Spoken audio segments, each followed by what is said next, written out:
ঘরে থাকা সামান্য কিছু উপকরণ দিয়ে চটজলদি বানানো যাবে এরকম দারুণ স্বাদের একটি মিষ্টি আইটেম আজকে শেয়ার করছি। এই মিষ্টিটা একবার নিজের হাতে বানিয়ে খাওয়ার পর আর দোকান থেকে মিষ্টি কিনে খেতেই ইচ্ছে করবে না, এতটা টেস্টি লাগবে। যারা কোনোদিনও বাড়িতে মিষ্টি বানায়নি এই রেসিপিটা একবার ট্রাই করে দেখুন। এত সুন্দরভাবে তৈরি হবে যে আপনার মিষ্টি বানানোর প্রতি আগ্রহটাই বেড়ে যাবে। তাহলে চলুন কীভাবে বানাতে হবে দেখে নেওয়া যাক। প্রথমেই মিক্সিং জারের মধ্যে নিলাম 10-12টা কাজু বাদাম, হাফ কাপ চিনি আর হাফ কাপ নিয়ে নিলাম গুঁড়ো দুধ। এখানে আমি সুগন্ধের জন্য 2টো এলাচ দিচ্ছি, তবে এলাচ গোটা দেব না, এলাচের খোসা ছাড়িয়ে শুধু বীজগুলো এর মধ্যে দিয়ে দেব। এটা নিজেদের পছন্দের উপর, যদি এলাচের সুগন্ধ আপনাদের ভালো লাগে দেবেন, না হলে স্কিপ করতে পারবেন।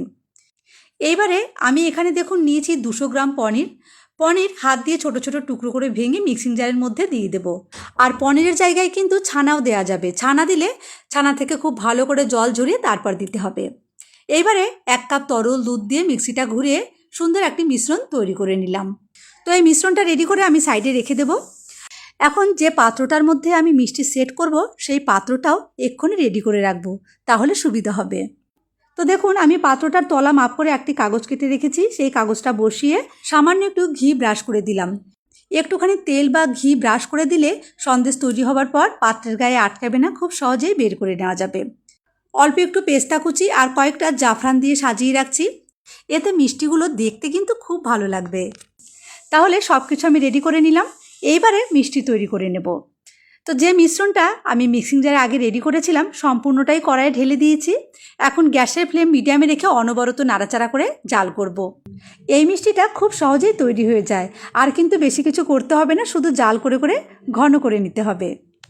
তো বন্ধুরা, এরকমই আরও নতুন নতুন রেসিপি যদি আপনারা আমার কাছ থেকে দেখতে চান তাহলে অবশ্যই আমার ইউটিউব চ্যানেল আরজাদি কিচেন সাবস্ক্রাইব করে রাখবেন। আর যারা ফেসবুক থেকে দেখতে চান তারা অবশ্যই আমার ফেসবুক পেজ আরজাদি গুড ফুড পেজটি ফলো করে রাখবেন।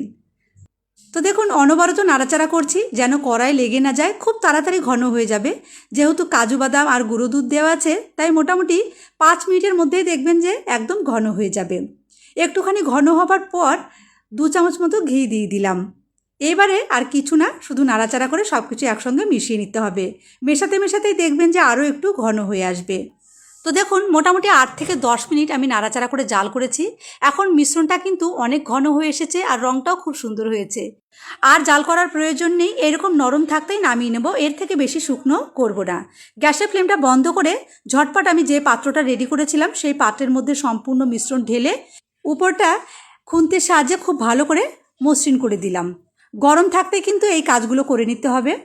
উপরের দিকটা খুন্তি বা চামচের সাহায্যে খুব সুন্দর করে মসৃণ করে দিতে হবে। এখন মিষ্টি খুব তাড়াতাড়ি সেট করার জন্য আমি 1 ঘন্টার জন্য মিষ্টির পাত্রটা ফ্রিজে রেখেছিলাম। 1 ঘন্টা পর ফ্রিজ থেকে বের করে আপনাদের দেখাচ্ছি। সাইড থেকে ছুরি দিয়ে একটু করে ছাড়িয়ে দেবো যাতে খুব সহজেই বের হয়ে আসে। একটি প্লেটের উপরে উপুর করে দিচ্ছি, তারপর উপর থেকে হাত দিয়ে একটু ট্যাপ করলেই দেখবেন যে খুব সহজে বেরিয়ে আসবে। আর মিষ্টি কিন্তু ভেঙে যাওয়ার কোনো ভয় নেই। দেখুন কত সুন্দরভাবে তৈরি হয়েছে, যেমন সুন্দর রং তেমনি ফ্লেভার, আর খেতেও দুর্দান্ত টেস্টি। আমি ছুরি দিয়ে পিস পিস করে কেটেও আপনাদের দেখিয়ে দেব। এই মিষ্টিটা নিজেদের পছন্দ মতো যে কোনো আকারেই কেটে নেওয়া যাবে, চাইলে আমার মতো এভাবেও কাটতে পারবেন, আবার চারকোনা আকারে সন্দেশের মতো করেও কেটে নেওয়া যাবে। দেখুন কতটা ভালো কোয়ালিটির মিষ্টি তৈরি হয়েছে, একদম নরম তুলতুলে, মুখে দেওয়া মাত্র মিলিয়ে যাবে। এরকম লোভনীয় একটি মিষ্টি যদি বাড়িতেই নিজের হাতে বানিয়ে কাউকে খাওয়ানো যায়, সে খাওয়ার পর কিন্তু কিভাবে বানিয়েছেন না শুনে যাবে না। সত্যি অপূর্ব স্বাদের এক মিষ্টি আইটেম, যেটা একদম কম সময়ে খুব সহজে যে কেউই বানাতে পারবে।